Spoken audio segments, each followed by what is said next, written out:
Të nderuar miq, mirëmbrëma, mirë se takohemi në emisionin Besimi Nasir Selmanin. Sonte të ftuar kam Irfan Buçin, ish zëvendës drejtor i Doganës dhe antar i Këshillit Përgjithshëm të Bashkimit Demokratik për Integrim. Zoti Buçi, mirëmbrëma. Mirëmbrëma. Mirë se erdhët. Faleminderit. Jeni ndër aktivistët e politik të BDI-s dhe keni qenë ndër të parët apo në grupin e parë të ashtu quajturit grupi i zjarrit. Çfarë ju shtyu të formoni këtë grup politik atko? Po, është e vërtet, unë isha antar i grupit të zjarrit. Fillimisht ai grup u inicua për t'i shprehur pakënaqësitë atëhershme që mendonim neve rreth organizimit të politikave që zhvilloheshin atë kohë dhe u bëm një grup i ashtu quajtur i grupi i zjarrit, ku më pas pasoi edhe formimi i lëvizjes demokratike, ku unë edhe në lëvizjen demokratike isha si themelues, një nga themeluesit e lëvizjes demokratike. Cilat ishin ato pakënaqësitë që ekzistonin në atë kohë në BDI dhe ju që mendoni se nuk ishin të artikuluara? Çfarë ju shtyu ta formoni këtë? Faktikisht një fraksion i BDI-s. Po, realisht në ato kohë me formimin e qeverisë të vitit 2020 filluan pakënaqësitë të zhvilloheshin të shumta ndaj asaj qeverie që formoi kryetari i Bashkimit Demokratik Ali Ahmeti, dhe ne nuk ishim kundër Ali Ahmetit, por fillimisht ishim kundër kësaj përbërje qeveritare, domethënë kundër artan grupit si zëvendës kryeministri i parë dhe gjithë ministrave që u caktuan nga Këshilli i Përgjithshëm. Dhe kjo ishte ajo arsyeja kryesore që u boki grupi i zjarrit. Çfarë konkretisht nuk ju pëlqente në punën që imponoi grupi? Se jemi të sinqert, grupi ishte zgjedhja Ali Ahmetit, nuk mund të thuhet që ai ishte se ju imponu BDI-s, ishte zgjedhje, mi thatë ishte zgjedhje e Zotit Ahmeti. Po, sot me këto, kur ndalem dhe i bëj disa analiza, neve nuk na pëlqente caktimi i atyre emrave që i caktoi Zoti Ali Ahmeti për ministra dhe konkretisht zëvendës kryeministri në artan grupi. Kjo ishte si bazë kryesore që ne ishim kundër këtij vendimi. Cilat ishin qëllimet tuaja? Çfarë deshët të arrini me grupin e zjarrit? Me grupin e zjarrit donim të arrinim që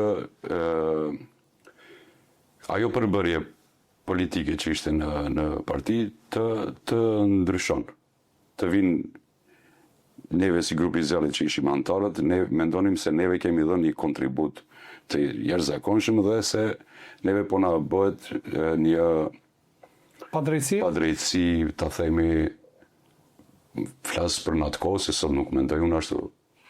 Po, flasim për kohën kur formoi, po. Për natë kohë ishte ky mendim edhe ky vlerësim. Mendoni se baza apo trupi votues që mbështeste BDI-n nuk ishte përfaqësuar në qeveri?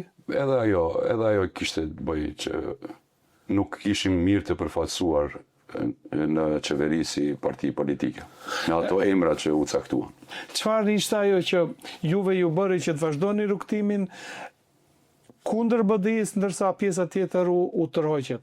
Në atë periudhë kohore mendonim se është krijuar një alternativë re politike që duhet të ndryshon, të vjen një ndryshim i madh në skenën politike, ku baza themelore do të jetë meritokracia, dhe neve ishim të bindur në atë kohë që kjo duhet të ndodhe. Minjëherë pasoi edhe themelimi i lëvizjes demokratike, ku një ndër themeluesit prapo e rrithem se isha edhe unë, Izet Mexhiti u zgjodh si kryetari i partisë të lëvizjes demokratike dhe asnjëherë nuk u formuan organet. Kjo është shumë interesant. Formuam një këshill të përgjithshëm në lëvizjen demokratike i përbërë prej 120 antarëve dhe pastaj duheshte të vjen edhe organizimi I strukturave strukturave partijake. Po asnjëherë nuk ndodhi një gjë e tillë dhe që nga prej atëherë filluam të shohim gjërat pak më ndryshe se këtu s'pas ka qenë punë as ndryshimi, po s'pas ka qenë punë as meritokracia. Dhe sot e them me shumë bindje që qëllimi nuk ka qenë as pak kënaqësitë të brendshme që ka pas aty, po qëllimi ka qenë që Izet Mexhiti të bëhet sot ky që është. Një ide krejt ndryshe nga ajo që për shembull unë me të vërtetë kam pas bindjen që do të bëjmë një ndryshim edhe do të sjellim diçka më mirë për shqiptarët. Po nuk ndodhi një gjë e tillë dhe ja sot ku jemi në këtë gjendje që jemi. Pastaj lindi ideja për formimin e Vlenit. Ju kujtohet cilat ishin ato lëvizje, kush filloi që t'i vej kontaktet e para me parti tjera të opozitës, BES-ën, Alternativën, Aleancën për Shqiptarë. Si ju kujtohet, si rrodhi ky proces? Lëvizjet për formimin e këtij subjekti politik të quajtur Vlen i ka iniciuar prej fillimit Izet Mexhiti. Dhe si fillim neve, që si ju kujtohet, u bën bashkë Lëvizja BES-a, Alternativa dhe Lëvizja Demokratike. Dhe caktuan një emër sikur LEN, që si ju kujtohet, Lëvizja Evropiane. Mandej, ajo përbërje shiheshte se nuk mund t'i bëj ballë Bashkimit Demokratik për Devrim dhe se duhet edhe një parti politike të fuqizohet në këtë subjekt dhe filluan negociatat me Arben Taravarin, të cilin unë personalisht bashkë me Izetin e kemi lutur 6 muaj të plota që ai të bashkohet me ne dhe më në fund e bindëm në këtë proces ka qenë i kyçur direkt edhe kryeministri i Kosovës Albin Kurti. Bile mund të them lirisht se iniciatori i gjithë këtij subjekti Vlen që është sot më i zëshëm është edhe Albin Kurti. Dhe shumë takime dhe shumë zhvillime politike janë zhvilluar në zyrat e Albin Kurtit, konkretisht në kryeministrisë. Po. Aty ka pas takime nga 5 orë 6 orë për ta bindur Arben Taravarin që të bashkohet me ne.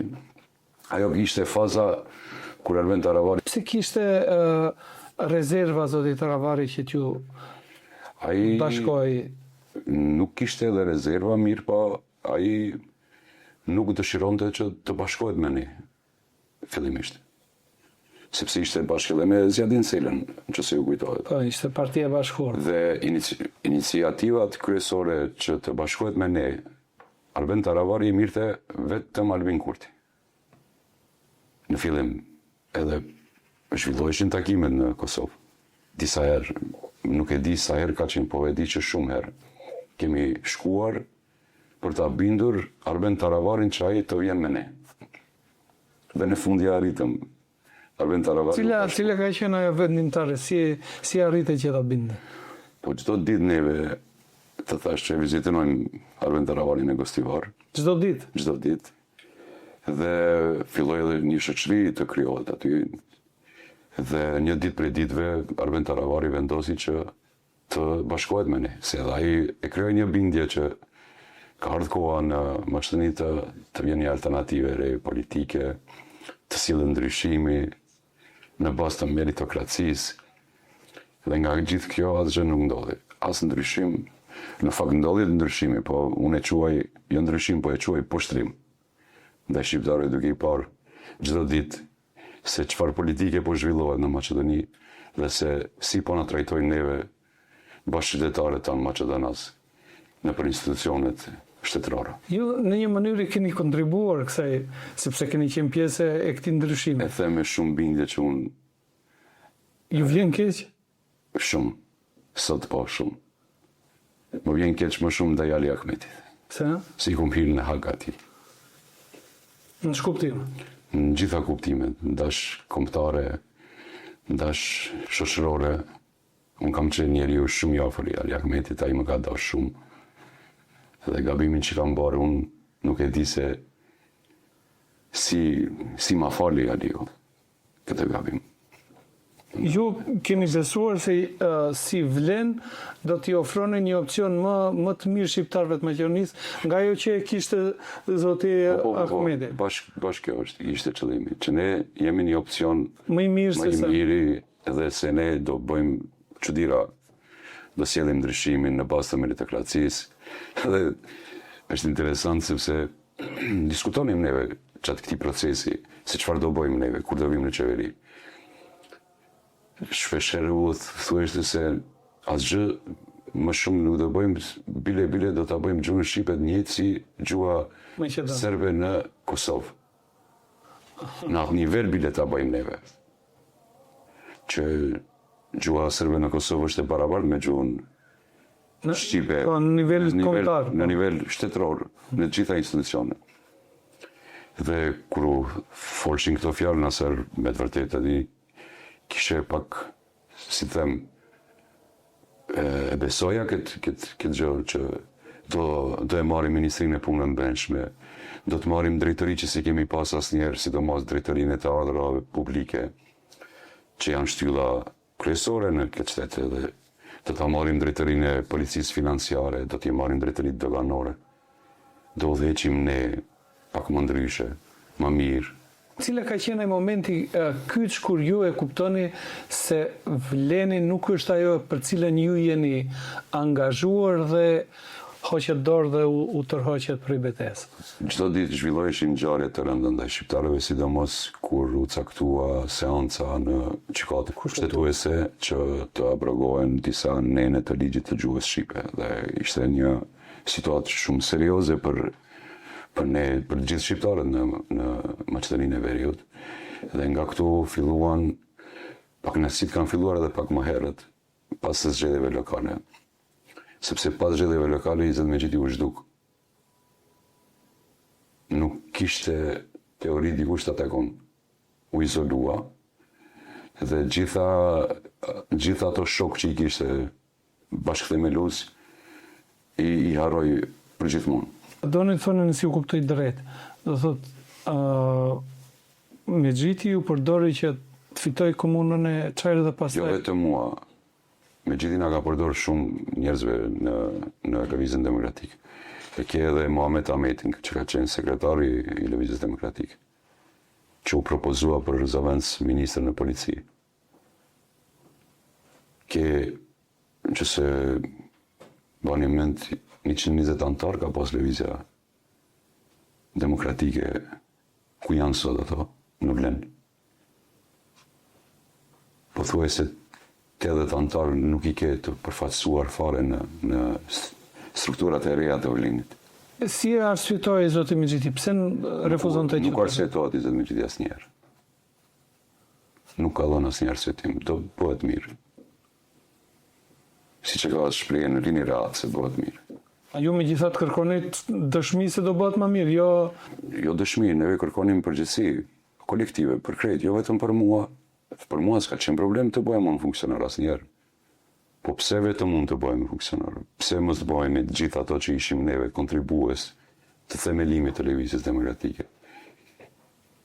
Që kemi dhënë kontribut shumë të madh në lëvizjen, 24 orë në ditë. Pse ne nuk jemi të përfaqësuar? Pse ne ishim të mirë për Izetin deri në zgjedhjet e 8 majit? Na quante vëlla ku kishte shumë vëmendje ndaj nesh. Pas 8 majit ai ndryshoi për 360 shkallë. Si e sqaroni ju? Edhe unë e pyes veten si sqarohet kjo punë. Si mundesh ti të ndryshosh brenda një dite 360 shkallë dhe... Nëse ju thoni se njerëzit më meritor që kanë kontribuar për formimin e Lidhjes Demokratike dhe pastaj edhe të Vlenit, Mexhiti i ka eliminuar. Kë bashkëpunëtor ka tani ai? Po bashkëpunëtori ka shokët e vet që ka punuar duke qenë kryetar komune në Çajir në të kaluarën. Ashtu doli në funksion edhe si kemi ditë që është kështu gjendja. Pastaj edhe familjarët e tij bëri drejtora. Edhe shokët i bëri drejtora, ministra. Kjo është Ndërsa Bashkëpartia Ato antarët e Këshillit të Përgjithshëm që i kishte 120, ata mbetën mbi 80 mbetën askundi. përjashtuar për lojës. Po jo të përjashtuar, të themi Të ignoruar të ignoruar temase. dhe pastaj faktikisht njerëzit vetë largon, s'ka nevojë t'i largoj dikush. Po. Dhe e kuptoni se nuk jeni mirëseardhur në parti. Unë bile më herët e kuptova para 5-6 muajve dhe dola në dash dorëheqje nga Lëvizja Demokratike dhe thash që prej sot do jem antar i Bashkimit Demokratik për Integrim. Ju e përmendët më Bashkë me herët mua ka dalë edhe Muhamet Ahmeti, do dalin edhe shumë të tjerë, po presin edhe ata një moment të tyre se janë në përpunë, kanë droje se mund t'i bëj dëm dikush, që se tani... kanë frikë nga akmarrja. Po kanë frikë pak nga akmarrja, kanë një disa arsye që janë Të përmbajtur. të përmbajtura. Pak më përpara përmendët rolin e Albin Kurthit, kryeministit të Kosovës në formimin e Vlenit. Si e vlerësoni në ndihmoi kryeministri Kurthi në faktorizimin apo forcimin e faktorizimit shqiptarëve këtu në Maqedoni? Roli i Albin Kurthit është roli kryesor këtu për këtë proces të Vlenit. Ai një farë forme e legjitimoi këtë përfshirjen e tyre në qeveri, duke i garantuar edhe Kristian Mickovskit një arsyetim që ja dhe kryeministri i Kosovës është me Vlenin. Albin Kurthi një qëllim e ka pas, sipas mendimit tim tash. Ta ndron Ali Ahmetin nga skena politike, ta pensionon Ali Ahmetin nga skena politike. Pse? Është ai animoziteti që ka krijuar Albin Kurthi kundër UÇK-s, sepse të njëjtën lojë ka bërë në Kosovë. Siç e bëri loja në Kosovë ndër vite, të njëjtën po e zhvillon edhe në Maqedoninë e Veriut. Dhe faktikisht ai edhe kori këtë sukses e ndroi nga politika Ali Ahmetin e çoi në opozit, por për ta pensionuar Ali Ahmetin ai asa ofër nuk është. Keni ju informacion cilë kanë qenë raportet e ti me kryeministrin Mickovski? Sepse gjatë asaj periudhe është përfolur që është takuar edhe me Mickovski. Para procesit zgjedhor të vitit 2024 të parlamentarëve, në vazhdimsi kanë pasur komunikim me kryeministrin e tanishëm, liderin e opozitës të atërshme, Kristian Mickovskin, të gjithë këto krerët e Vlenit, Bilal Kasami, Zed Meqiti, kanë pas një komunikim shumë të afërt.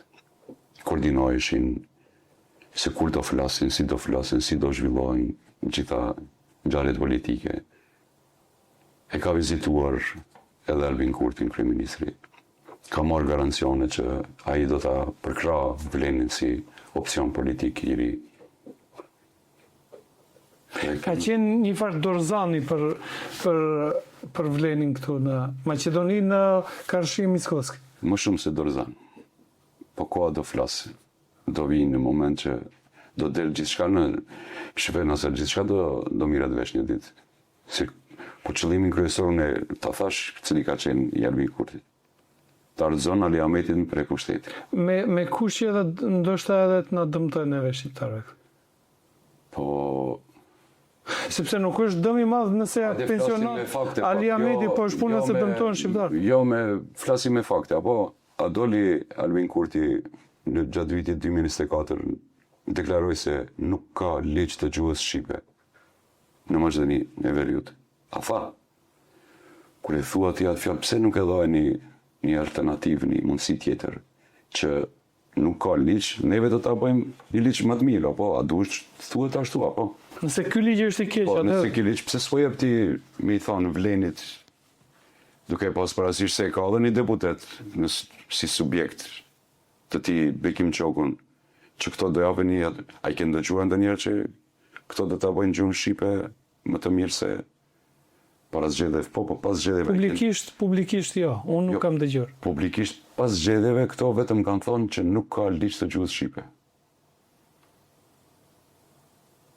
Dhe këto deklarata kanë pasuar në ditën kur Albin Kurti doli publikisht e fakt të fjalë, këto minjëherë pasuan me deklaratat e njëjta. Është kjo... Dhe ti ta sulmosh gjuhën shqipe, ti je të sulmu popullin tanë, ti pa gjuhë shqipe s'ekziston as si popull.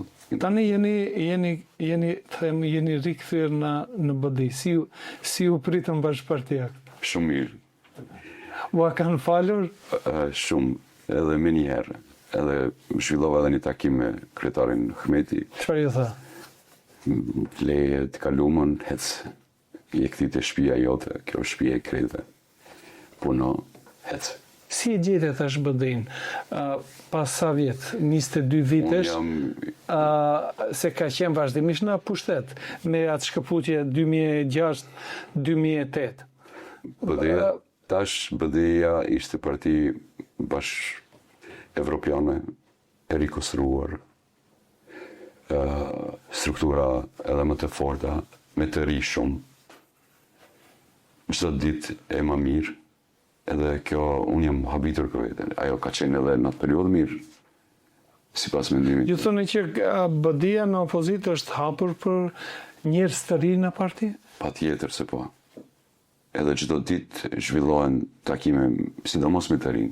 Timi sinqert, është ato figura që duken në sipërfaqe që janë kryesia, nën kryetar, sekretar.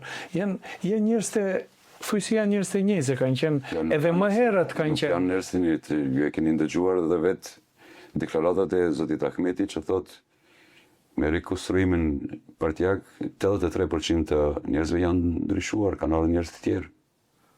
Tani ti nëse e ke fjalën të marrim njerëz të jashtëm dhe ti vendosim në parti, edhe ajo është gabim sepse nuk mundesh ti ta strukturosh një njeri nga jashtë i cili nuk e ka përvojën politike. Sadopak duhet nga subjekti i BDI-s është subjekti i madh, nuk janë 5 parti brenda tij. BDI-ja është parti shumë e madhe dhe ka strukturë nga Likova deri në Resnje.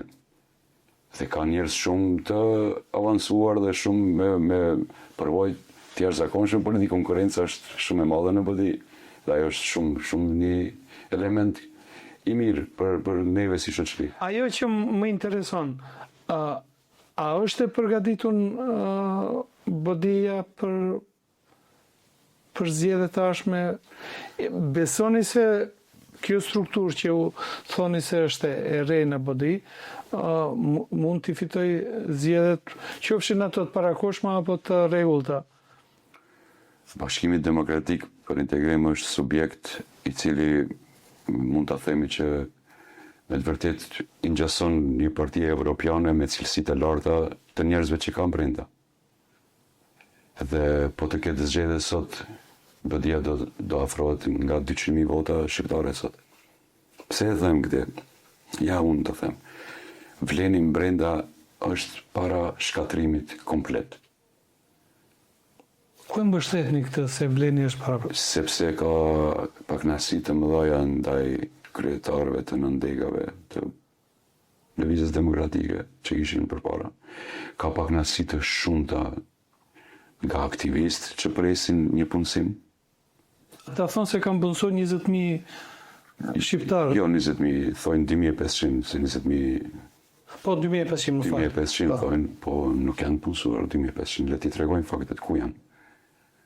Nuk ka, sepse tash se kemi edhe balansirin, se kemi edhe mekanizëm se si ti vërtetojnë këto gjëra, po realisht edhe ato i kanë listat e tyre në çdo institucion, për shembull, le të tregon sa janë punësuar në këtë institucion, sa janë, edhe një ta bëjnë një përmbledhje, dhe ne mund ta shohim në publikimin e tyre se ç'n ka e vërtet kjo. 2.500 punësime. Në nivel të Republikës. Aktivistat presin çdo ditë punësim në ser. Dhe sinqerisht edhe ato janë të mashtruar ndaj këtij procesi politik. Ndoshta ajo është edhe Pentimet para zgjedhore kanë qenë do të ketë punësime këtu ku don ti me listë S'ka problem, ti do jesh këtu i punësuar, ti do jesh këtu ti drejtor, ti ministër, ti kështu. Nuk është kjo një, se këtë strategji partitë kanë përdorur edhe më herët, Jo, që vazhdimisht i mbajnë njerëz zvar. Nuk të manë zvarë bëdi asnjëherë. Nuk të mashtron bëdi asnjëherë, ne kemi qenë, unë i shoh dallimet, unë kam qenë edhe bëdi, kësi premtime s'kemi bë asnjëherë. Do të thonë që nëse nuk keni mundur njerëzit të punësojnë, nuk ju keni thënë se do ju punësojmë? Kur jo. Jemi këtu, në momentin që futemi në qeveri, do bëhet mirë për gjithë neve. Premtim asnjëherë. Premtimi i përgjithshëm. Premtimi i përgjithshëm dhe është shumë real ai premtimi i përgjithshëm. Të bëhet. Koalicioni VMRO vlen, po bën 2 vjet nga bashkëqeverisja. Patën edhe llogaridhënien dhe drejtuesit e Vlenit thanë, ajo që më la përshtypje mo ishte se kemi bërë më tepër se sa që kemi premtuar. Dolën liderët e Vlenit thanë që neve kemi marrë hisin, se në hisë more kemi marrë për ne, këtu more jetojmë më nësër. Çfarë hisë kemi marrë ne? Masuaj një hisë që e pasmi një marrë. deklarat 3 miliardë euro. 3 miliardë euro. Okej, Kur? Koridori 8 është nënshkruar në vitin 2023 kur ka qenë Zavendës kryeministër Artan Grubi. Dhe shumë lehtë ke çse don të vërtetojsh këtë gjë. Është nënshkruar me qeverinë dhe me Bektelenken. Ideja është që do thotë ja edhe ne po e vazhdojmë të njëjtin projekt, do ta. Ti deshte ti ai projekt që ne kanë dalë askush. I man me në deklaratat e Palës Maqedone që ai është projekt kriminal. Bile edhe këtë të Vlenit. Kishte edhe kërkesa që të revidohet marrëveshja. Po do të revidohet si këtu pas ka qenë kështu. A kemi sot revidim të pse nuk dalin me thonë që po pas ka pas Nuk ka ndonjë procedurë për ndjekjen e dikujt. Jo, bile përkundrazi lëvdohen që ne jemi duke e bë kuridorin ti. Ka fundit desha t'ju pyes edhe për keni qenë në Dogan si zëvendës drejtor, ju e ndiqni punën e Doganës tani. Çfarë mund të thoni, nëse mund të bëni një krahasim, ju kur keni qenë zëvendës drejtor dhe tani përfaqësuesi i Vlenit në Dogan, si punon Dogana tani dhe si ka punuar në kohën tuaj? Fatkeqësisht Dogana është shndruar në institucion që denon popullin dhe kur i shoh paraqitjet e drejtorëve dhe zëvendës drejtorëve dalin dhe thonë që neve kemi arritur shumë për këto 2 vite, e kemi arritur shumë buxhetin me dënimet që i kanë bërë ndaj popullit dhe konkretizën ndaj shqiptarëve. Pse thoni se kanë dënuar shqiptarët? Denon. Po ato, po timin i deklaratat e tyre thotë proces verbalet janë rritur 300%. Nga 100 që kishte vitin 2023 marrin për shembull një vit, në këtë vit kemi 365. Ato proces verbale për shka janë më. Ato janë që sharake ato proces verbale. Pse mendoni se janë dënime vetëm ndaj shqiptarëve? Keni informacione? Kam informacione të sakta unë që dënohen shqiptarët në Doganën edhe them me shumë bindje këtë dhe me shumë seriozitet lartë. Ka denoncime prej biznesmenëve prej? Denoncime ka, po jo publike. Çdo kompani shqiptare pothuajse në Maqedoninë e Veriut është në hetime. Disa janë të dënuara me shumë marramëndse. Edhe ato firmë, ato kompani që dënohen, prap janë në hetime nga institucioni tjetër. Ju shohet për shembull Dogana e kryen procesin, pas një muaji shkon për njëjtin proces paraqitet policia financiare ose drejtoria e të ardhurave publike. Edhe kështu i majnë peng që mos bëjnë ndonjë reagim. Ky është ndryshimi. Ky është ndryshimi nëse që kemi poshtrim faktikisht. Edhe nëse janë shumë të suksesshëm, si ju kaloi në pikën kufitare të banot 5 ton marijuanë në sen. Kjo është më interes. Ju keni qenë në Dogan, si është e mundur? Nuk është e mundur. Po atëherë si kanë kaluar? Kanë kaluar. Nuk është e mundur me kalu. Pa dijen nuk është e mundur. Nuk ekziston jo. Sepse është pikë kufitare ajo. aty. Ti vjen në... Dhe thot, pa dijen e doganës, është e pamundur që kamion apo maunet ngarkuara me marijuan të kalojnë kufinë. Pa mundur është. Që thot i bie se është krim i organizuar nga Asa imagjinat nuk është që lere moj pa mundur. Asa imagjinat 5 ton të kalojnë në pikë kufitare ndërkombëtare se shive Tabanoci nuk është kufi i vogël apo është kufi ndërkombëtar, është kufi ku kalojnë e gjithë Evropa lëvizje të shumta dhe është kufi i madh dhe ka shumë punëtor aty, ka policë, ka doganier, kemi edhe hetues rrugor, inspektor rrugor. Çfarë punë bëjnë ato? Të shkojnë të kapin Nasirin që i ka pru 5 palë syza ose 2 iPhone-a, edhe ti del krenohesh me atë që ke bo proces verbal, që i ke rrit numrin, ke denu popullin tanë. Kjo është rezultat nëse. Besoni se do t'i shkohet deri në fund këtij hetimi? Po besojnë që si ka drejtësi, pse jo. Zoti Buçi, faleminderit shumë për bisedën. Ishte kënaqësi. Ishte kënaqësi, faleminderit për ftesën. Ndoqët bisedën me Irfan Buçin, ish zëvendës drejtori doganës në Maqedoninë e Veriut, aktivist partijak, antar i Këshillit të Përgjithshëm të BDI-s, antar i grupit zjarrit, pastaj nismëtar i formimit të Lidhjes Demokratike, Vlenit dhe tani është rikthyer në BDI. Unë ju falenderoj për vëmendjen dhe ju uroj natën e mirë. Ndiqni, pëlqeni, shpërndaj dhe komentoj që kjo video e rëndësishme të shihet nga më shumë njerëz në internet.